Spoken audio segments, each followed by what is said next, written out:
What's up guys, Joshua here, and today I have another ranked gameplay for you guys. This is another Yu Zhong ranked gameplay, but then I think since the last video we have seen a series of nerfs on this guy.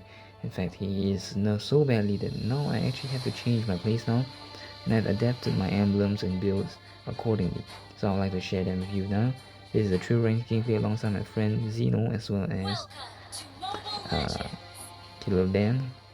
Let's talk about team composition. We have one tank on our team, Kufra.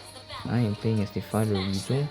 We have two marksmen, which is pretty odd obviously, but you know, the public player picked 1-1 on the last one, so there's nothing much you can do with stupidity like that. And we have a mage, Kadita. Every team has two tanks, so to speak. They have one Franco as well as Ruby as a fighter tank.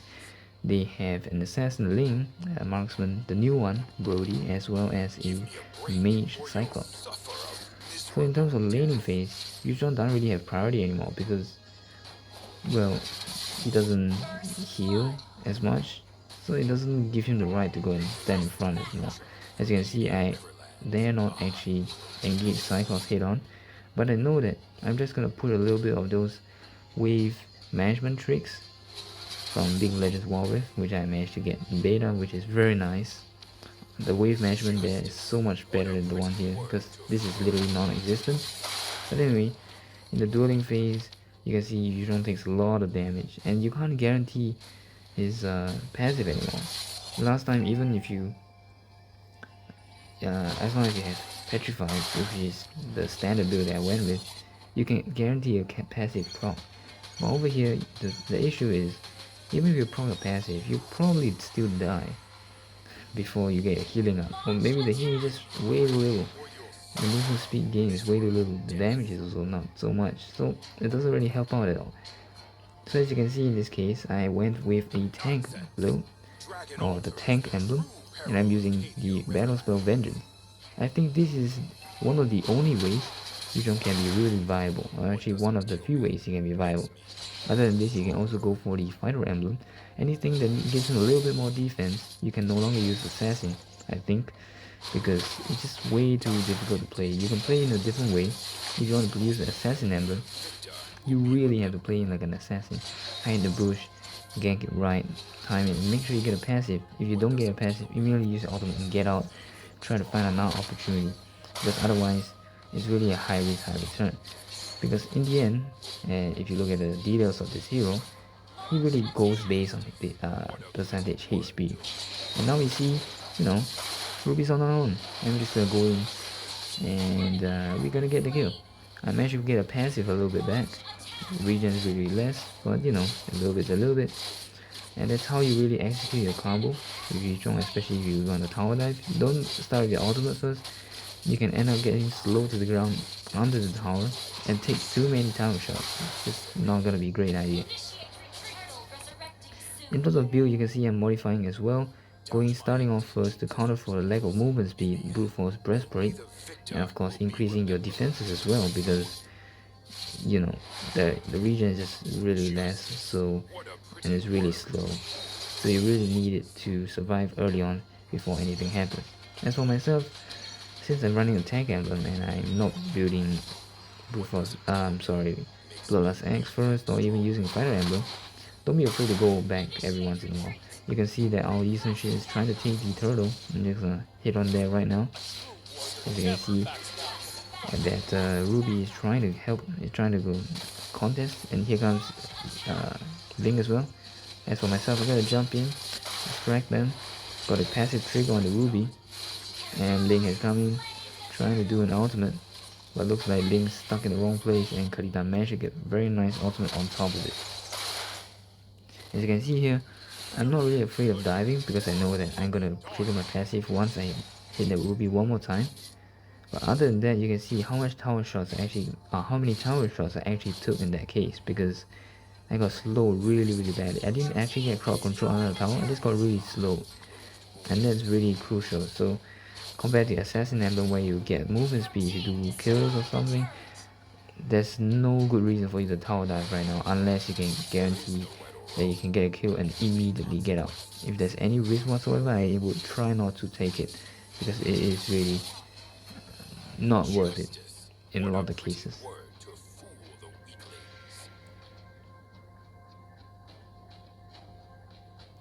But other than that, the reason why I built tank is now I can retain my original playstyle, which is very ballsy, and you most likely catch people off guard, because people wonder, oh yeah, look at this, Yu Zhong is really low. But actually, with Tenacity over there, I'm actually be able to kill him off and actually heal up all the damage and actually not die. So that's pretty neat. We decided to go in and see what's going on. Cooper match, very nice stun of the Ling here. Wait for Ling to come down and get a kill, and just gonna back off.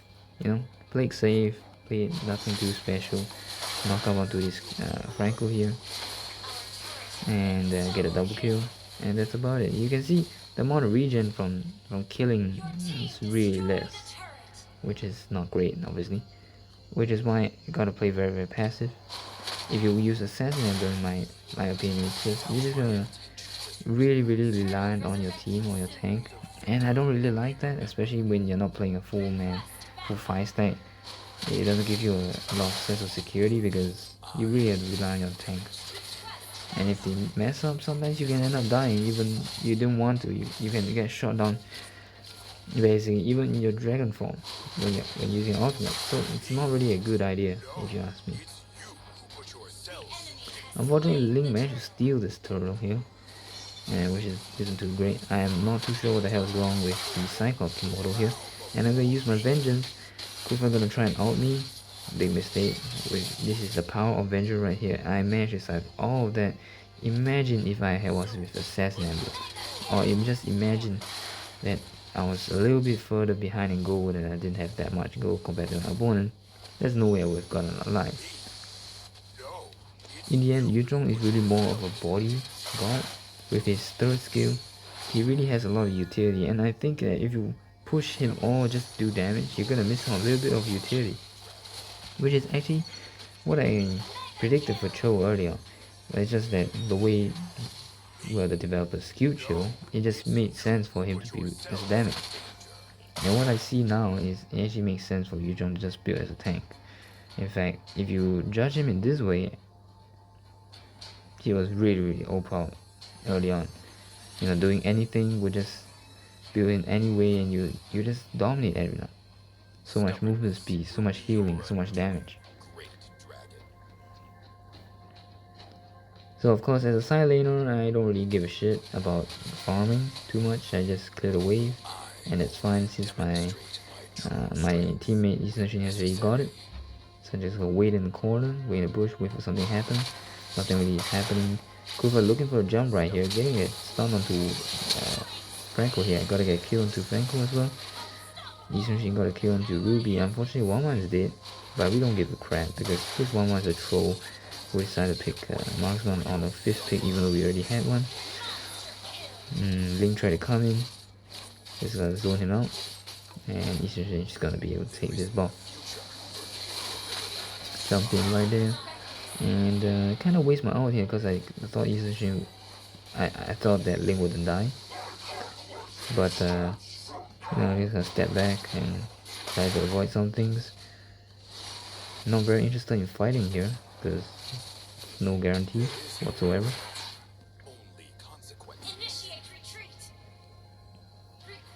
Gonna start off the turtle once again. As always, if there isn't really much going on, just go for your objectives as we are doing here.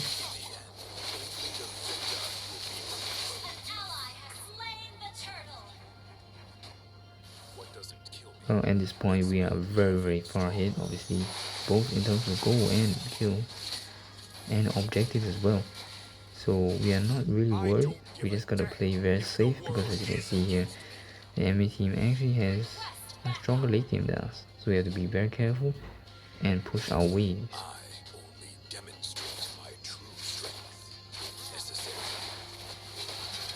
I'm gonna take the opportunity to take their buffs whenever it's possible. I know that they are over here, just gonna go and check. Once again, popping my vengeance right here, using my first skill and then ultimate. It's very important for you to use your first skill first because everyone's ganking on you. As you can see, it just managed to survive that how long the passive took to you know, how long the passive took the trigger. Just managed to get out alive. Very, very lucky there. But from what you see there, if you're using Assassin Emblem, you're not supposed to go and check bush like that. In here, because with all the enhancements I get, I actually play as a semi-tank. I play as a secondary tank. They can help Kufra. I can check vision, I can dive into bushes, I can just not be afraid of checking, and I'll still be able to come out alive. And this is a key criteria for vision checking.